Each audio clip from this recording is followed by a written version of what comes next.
Pen, would you do me a favor? Maybe not.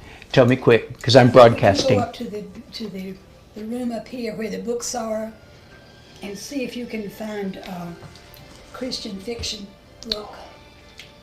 Karen Kingsbury or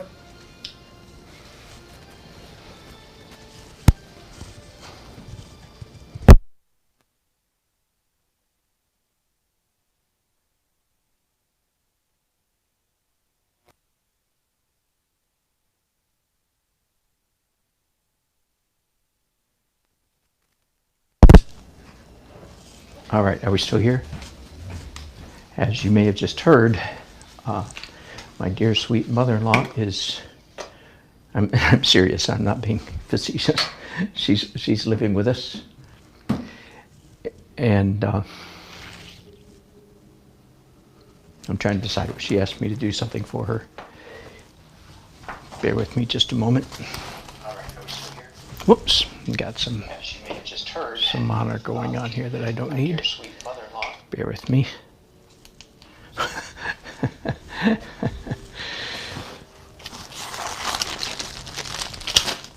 And I have some batteries just about to go bad, so bear with me. Sorry about that. Not quite in the broadcast everyday routine. So sound out for just a minute.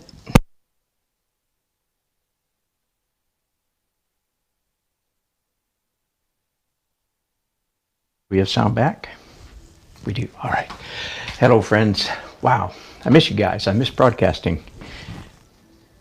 Hello, Ornito Kane and Uncle, young man.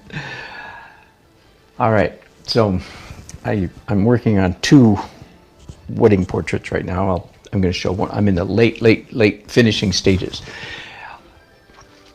Once a month, for the last year, I've been leading a painter's critique. A number of artists send me their paintings, images of their paintings. I print it out, I tweak it in Photoshop, print it out in Photoshop on canvas, the size, and then I critique their painting by painting on the canvas that I print out. And I've already glanced at a couple that I'm going to be doing tomorrow night. One of them is a portrait. That's great. I love critiquing portrait painting.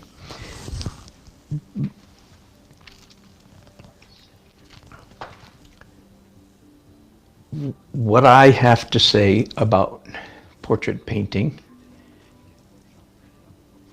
is, number one, either you need to be lucky enough to be born by some freak of nature, wink wink, to be a consummate genius, and it all just comes to you, and you just do it naturally. Some people are like that, not many. Or option B, failing that, you work your butt off, that's all. There's 2 options. Either, I'm being a little facetious, as you can tell. Most skill comes from practice. Anyway, I'm going to show you the plan B, work your butt off. So let me show you the portrait at hand. I'm going to try to get you in as close as I can to the subject so you can see it. First of all, let's declutter just a little bit and show you this painting such as it is. I started this painting last Sunday, 9 days ago. And I'm nearly finished. So there's what, it's a vertical, as you can see, part of my, and I'm sorry for the bad glare. Let's see if that helps. Oh yeah, much better. All right. Beautiful mansion, so Italianate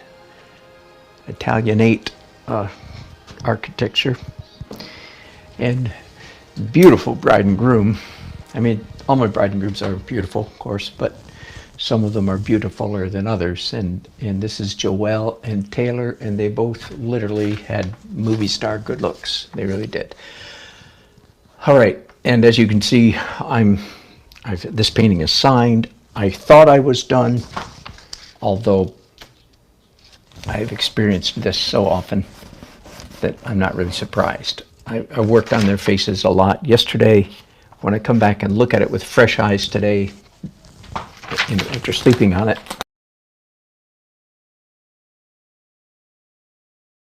the benefit of my wife jotting me a few notes, which is wonderful. She's not an artist at all, so she just looks at it with ordinary eyes. And she made several comments about both. I don't think she's ever done this before. She must have been really worried about me. So she made several comments about both Taylor, the guy, and Joelle, the bride. So I'm starting with Taylor. Now let me back up just a little bit again, because I want this to be instructive for all those of you who are perhaps struggling, as I have done over the years, to be a good portrait painter. Now just a little bit in my defense, if you will. Doing portraits this big is insane, okay? I've often asked, I wonder what would John Singer Sargent, and the answer is he wouldn't. He just flat wouldn't. He would not do portraits this size. So I'm a little bit courageous or crazy for even trying it. All right. What have I done up until this point? And I wish I had been able to broadcast it, but where I was painting there was no signal at all. So I started out looking at my phone and broadcasting straight. Come on, let's get some sound going here. Straight from my... I seem to have lost my background music. That's too bad. All right. Anyway, so I'll show you my phone then. There's one of my backup phones. I took a bunch of pictures of, and here's the one that I ended up with. So the evening, or here it is, full length. The evening of the reception, I would sit this on my easel and paint, draw. And I did have my long handle brushes. I just drew, and I started out very loose, very loose, and just little by little. Now I've done a number of things. I've used a grid over the years for these wedding portraits, but with this particular, lately, I've just been flying by the seat of my pants.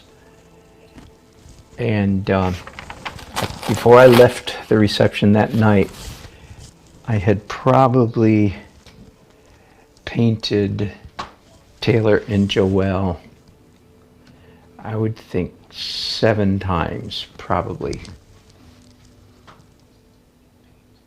Yeah, probably something like that. All right. I mean, starting out extremely messy, like there. That was number 1. Get it? And then I just kept looking at my reference and making visual adjustments. So by the end of the night, everybody was coming by and say, "Oh my God." I say, "Thank you very much. I'm not him. I do try to look like him, but I got a long ways to go." Anyway, you got the idea. People will say, "Oh, that you've done a great job." And but the next day, my wife and I stayed in the vicinity at a hotel, and while there, I printed out this image to match the size of the painting. Now let me point that out. That's backwards from your intuition. Your intuition would say, "Oh, you print this out and then you paint to match this." But what I've already told you should tell you that that's not what I do. I paint this first. Now, why do I do that first? Well, for several reasons. One, when I'm standing, especially with long handle brushes, when I'm standing and painting, I believe that my intuition for composition is better than if I try to get photographic. All right, enough, fair enough. All right, so that's good hard work, and of course I could just continue refining like artists of the past several millennia have done. Just keep working till you get it right. But I don't have that kind of time. So, as I've already said, I went to the hotel, took my printer and my laptop with me, you understand, tweaked it in Photoshop so that this was the size of my painting. And then I began getting really fussy. Now, let me show you what else I did. And this is partly to answer the question, or the students or the critics, the people I'm going to critique, not the critics, the people I'm going to critique. Here's a good old trick. Now this is serious. I mean, this is like serious cheating, right? So I would take a piece of transparent acetate, whatever it is, place it on the photograph and trace with a fine permanent marker. Got it? Makes sense, right? And then I take this and slap it down on the canvas and start making adjustments to my painting. In fact, I see one right now. Hang on. I thought I was done with this, but I'm not. Now here's another trick. When I'm making changes to the painting, I'm in the habit of making those changes with a pencil. Why?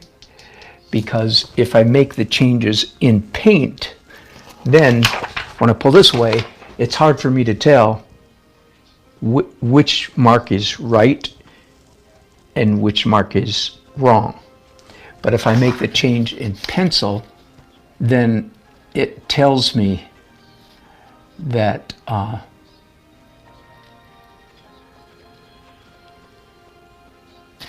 that the pencil mark is the correct one. Does that make sense? And I'll keep painting till I wipe out the pencil, right? Most of the time. All right, I just saw another one, by the way. I just saw another little correction. I thought I was done with all this. It says, it appears that, how about that? Yes, I have his chin a little too long. That nice manly chin. Both of these guys were sickeningly attractive. This is, all my brides are beautiful. Not all my grooms are handsome. They both got the full deal. Anyway, so I find that beginner, student, early journey portrait painters, either they don't know how to cheat, quote unquote cheat, or they're reluctant. And I appreciate that reluctance. Okay, here we go. Sorry, I'm having to say a whole lot more things I didn't plan to say, but I've got to say this. I've given this speech 100 times. All cheating is legal. Cheat if you need to, and you do need to, and I do need to. All cheating is legal, do it. All the great artists through history did it. Period. Next paragraph. But I guess it's not a new paragraph. Never. English majors, shut up. My inner English major starts complaining once in a while. Cheat all you want. Just remember this. The more you cheat, the more your skills deteriorate. Not only do you fail to grow in your ability to see and draw, your ability to see and draw actually declines if you cheat all the time. Whether that's and I'm calling it cheat now just to make, whether it's a grid or tracing like I just showed you, whatever. So try to do it the old-fashioned way as much as possible. And that's what I did. So what I've told you, my process with this painting is typical for me. Start out by doing it the old-fashioned way. Just see and draw, see and draw, see and draw, see and draw. But two things. One, I've got time restraints. I can't spend weeks on this painting. Number two, I'm being paid. Being paid well. So it's got to be perfect. So there you go. Time constraints and demand for perfection. I've got to cheat. Fair enough? So, but I thought I was done with all that, but it turns out I'm not. But anyway, so let's go to and I'm not going to force you, I'm not going to allow you to necessarily to watch me do this whole process. I just want to get started because I want to show you some other tools. And I'm showing you several right here. One is, now of course this only works if this is dry. I did this yesterday, so it's dry. Here's a tool. Have somebody else look at your painting. Those are my wife's notes, not mine. And I've got a few other tools to show you. I showed you one, make changes with the pencil. And another tool is high-powered reading glasses. So, this is when I'm glad none of my adult children live here anymore. Because this is the kind of thing, this is the look that would drive, a child, a progeny. Dad. My grandchildren aren't old enough to have that tone of voice yet, but my adult children are.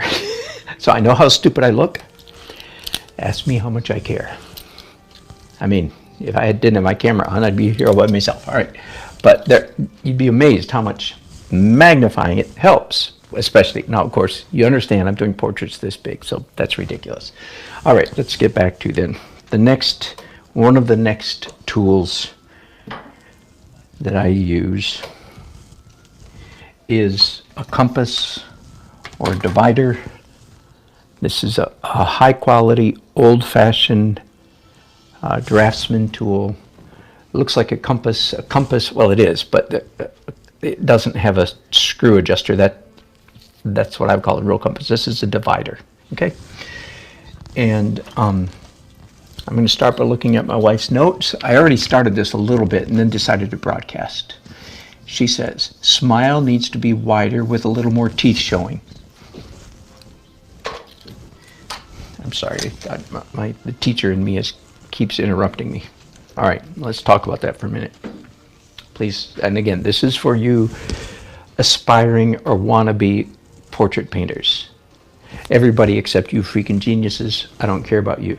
Get out of this broadcast, you don't belong here. All the rest of us, all of us mere mortals. Remember this. I'm responding now to my wife's notes. He needs more teeth, smile needs to be wider. When I make an observation like that, I have determined that a full 50% of the time, my observation is incorrect. In other words, what I think is the problem is actually not the problem. I'm making a correct observation. Something is wrong. And so that is almost certainly when my wife says, and I'm paying attention to her, especially because she's not an artist. She makes no pretense of being an artist. She's just responding, and it's great to have somebody who's not an artist. She's just saying, something's wrong with the teeth. He needs more teeth. Half the time, it's not what you think, it's something else, right? So file that away firmly. Don't let go of that. Half the time, what a person, including you, the artist, what you think is wrong, it's actually something else. So let me go back now. That's what she said. And I've already been doing some responding to my wife's note. So let's zoom in here as close as I can. She said, putting my super duper magnifying glasses on top of my bifocals. Okay, and then I took this divider and I measured the width of his teeth. Now I'm holding it at a certain angle, right? The angle makes a difference. So so I'm measuring the width of his teeth. By the way, a cheap plastic does not work. As you can see, I'm using the razor sharp points of this to good effect. All right, now I come over here, and a little while I went, doggone, she's right. I'm about, I don't know, a 32nd of an inch. Not enough smile. So my first thought, his teeth need to go that way. But guess what? That's where I was wrong. I don't know if she was wrong, but I was wrong. Turns out, oh no, I had the teeth tucked in too far that way. So it wasn't this part of the mouth that needed a change, it was actually the front end. And I've already put with a black pencil, right? Why do I use pencil? Because that tells me right off, this is a correction mark. All right, so let me pick up now one of my good Winsor Newton Series 7 brushes. Now, while I'm picking up the brush, oh, here, I'll show you my palette just for a minute. All the colors on my palette are here, are left over from yesterday. Okay, so some of these are dry. I just put out some fresh liquid. Let's see if any of this is, oh yeah, good. It was in the freezer, by the way. It was overnight, but in the freezer. All right, I don't want. And you can see, this is all flesh tones left over from yesterday. This blue is left over from painting her dress and his suit.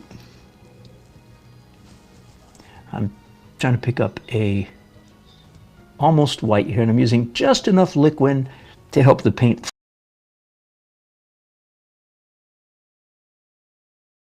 One miniature, which means in a miniature, the bristles in Winsor Newton Series 7, the bristles are slightly shorter. So it's a very, very precision brush. And this is the kind of painting in a way that I hate. Right? You know that. I'm going to use my left hand. Looking at the photo again.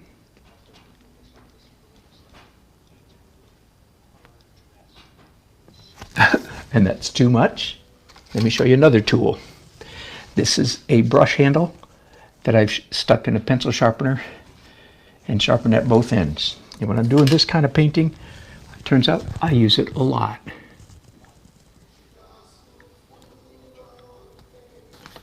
Now, some of what I'm doing right here pertains, perhaps you could say, only, pertains only to doing a portrait at this absurd size, right?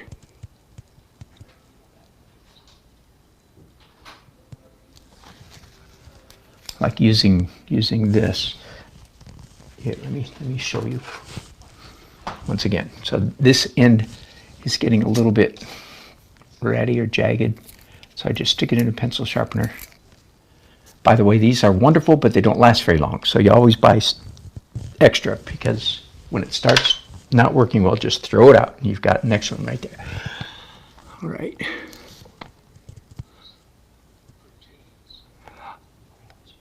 Let me also, let's be honest, painting in this manner. So I called this broadcast Whatever It Takes. Is that what I called it? How do you do good portraits? You do, I want to cuss. Whatever the hell it takes. My mom would not approve, but she's in heaven now and she can't reach me.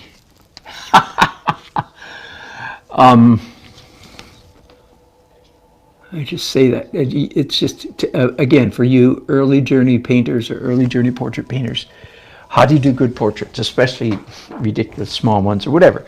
You just do whatever you need to do. And I feel like, because I see this over and over and over again, I've been leading painters critiques for 13 or more years, and I keep seeing the same stuff over and over. People try portraits, they just don't try hard enough. Am I making sense to you? All right, I think I'm done. I don't know if I can get you any closer. Oh, by the way, I actually did use the pencil to finish, and again, it's partly because this painting is so small. These paintings are so small. The pencil's going to stay there. I'm not going to try to cover that up. Does that make sense? So that's crazy, folks. I just want you to know that's crazy, and I know I'm crazy. All right, now, then a little while ago, again, I read my wife's next comment, which said, eyes open more. Now, again, remember, 50% of the time, and if the person is not an artist, it's probably more than 50% of the time, she's not correct. But she is, here's the important part. You don't dismiss it. You just say, You know, a non-artist, she is observing something real and accurate and true. It's just she doesn't have the discernment to discern what it is. And that's what you and I, as the artists, we have to figure out what it is that's not right. And so I started, and I wish I'd had the broadcast going. I was doing this, and first of all, I looked at the distance from the bridge, the front of the bridge, right there. I mean, the bridge of his nose to the front of his eyeball. And I said, I looked at the photo, looked at the painting, looked at the photo. I said, you know what? I don't think I've got his eye back far enough. Edge. And I put up here and went, oh my goodness. I've got his eye in the wrong place. And it was nearly a 1/16 of an inch off. And a 1/16 of an inch at this scale is like half a mile. Not quite, but I would tell you I was quite dismayed. So I'm not doing this broadcast to show off. This is a little bit embarrassing, right? Somebody could use this broadcast to say, Dan Nelson is a terrible portrait painter. Look at all the mistakes he makes. Guilty, guilty, guilty as charged. You know I'm being facetious because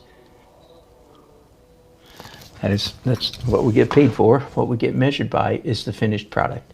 And again, how do you do a good portrait? How do you get a good portrait done? You do whatever it takes to get her done. Okay? And I think over the years I've seen many aspiring portrait painters. And it's okay if you're just doing it for fun, it's just a hobby, blah, blah, blah. You can ignore, of course, you don't have to pay any attention to me, period. But just in case there is anybody out there who does want to be a portrait painter, and I think I've made it clear, I hope. In a way, this is not the fun part. The fun part for me was last Sunday, a week ago Sunday, 9 days ago, when I was swashbuckling, painting with long brushes, and making people go, oh my God. It was close enough that they were impressed, and that's part of my entertainment razzmatazz at a reception. But of course, then, since then, I've gone, oh my goodness, that was way off, and that was way off, that was way off, and so forth. Now, my wife said it looks like his eyes closed too much. The angle, his bottom eyelid. Oh yeah. He's come down a little bit steeper. There we go. There we go. And then I think if I just cut in painting the bridge of his nose.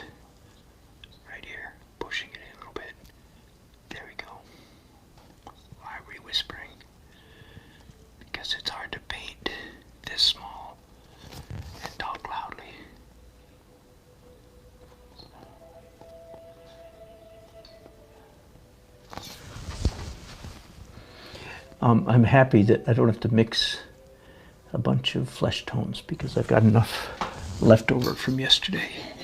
Now to his nose. His nostril goes a little too long. All right, now she says eyebrows need to be not curved or need to straighten it. Oh, and I already fixed that. I fixed that with my pencil, and you can't tell that it's pencil, so it's good enough. All right, now just a few minutes ago I made two discoveries, didn't I, when I was trying to demonstrate. Let's check this out. Nope. I thought I might use the dividers, but I can't. So I am going to just use, this brush is really too small for this job right now, but his chin, it turns out, is just a tiny bit too long.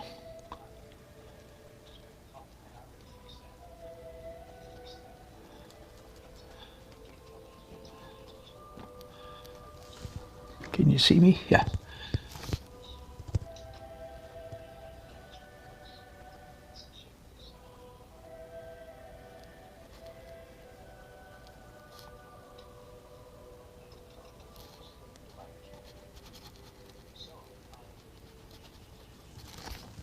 right. I think he's good. Oh, then I discovered a few minutes ago, right? I discovered that the back of his head, this line right here needs to come in a little bit. I'm trying to match colors right now on the fly. Just flying by the seat of my pants, pretty much. Just here's when it's nice to be able to paint with your left hand.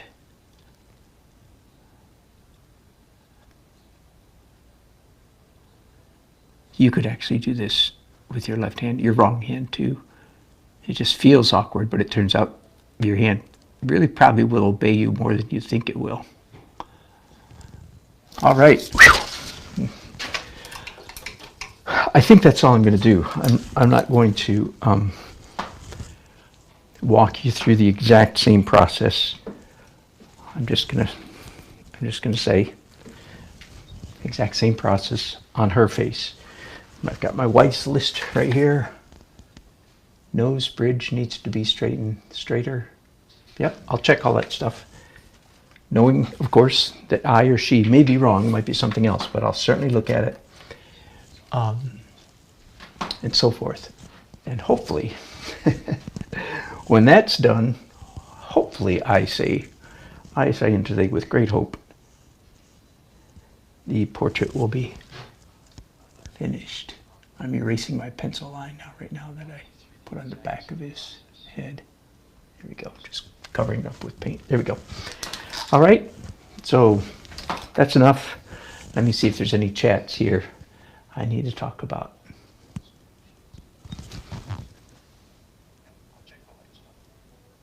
Excellent, Uncle.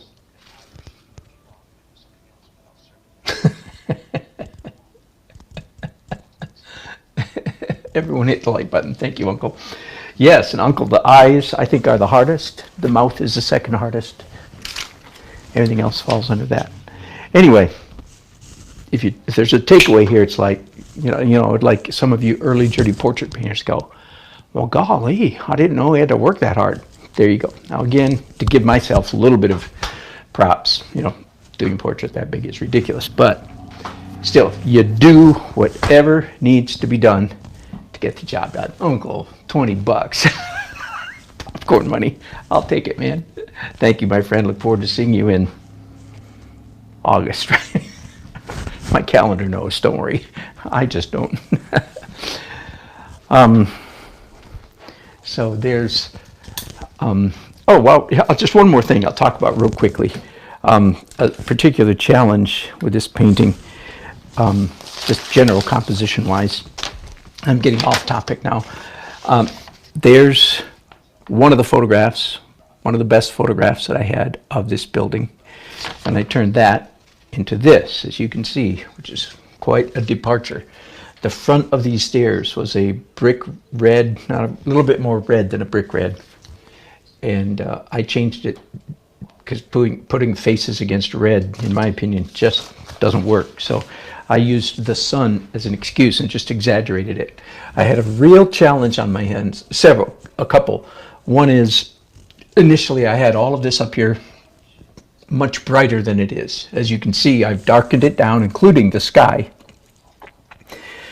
First by glazing it and then coming back and doing white highlights on top of it, low highlights, dim highlights up here. So that all of this is mid-tone. All of this, everything up here could fall under the general heading of mid-tone. The only high tones is right here, okay, right together. The challenge I had is that their faces were exactly the same value and color as the background. Oh, I went back and forth and back and forth. So finally I've tweaked the stairs behind them just a little bit lighter so their faces are darker, even though even the way it is right now, the highlight on her cheek and his cheek is almost exactly the same color as this.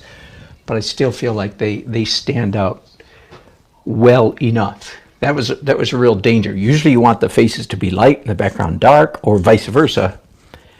I've got another painting that I had almost the same problem with. Oh yeah, here's the other portrait that I'm almost finished with. hang on just a second, because while we're at it, on this one, I had the same challenge, but decided to go the other direction. Once again, they're standing in front of a beautiful, you know, early 20th century, I don't know what kind of architecture that is, but beautiful building, house. And the architecture behind them was almost exactly the same color as their faces. So in this case, I decided to go dark. And I'm at this, ironically, at the same point with this painting. He's finished. She needs a tiny bit of tweaking, nose, chin primarily.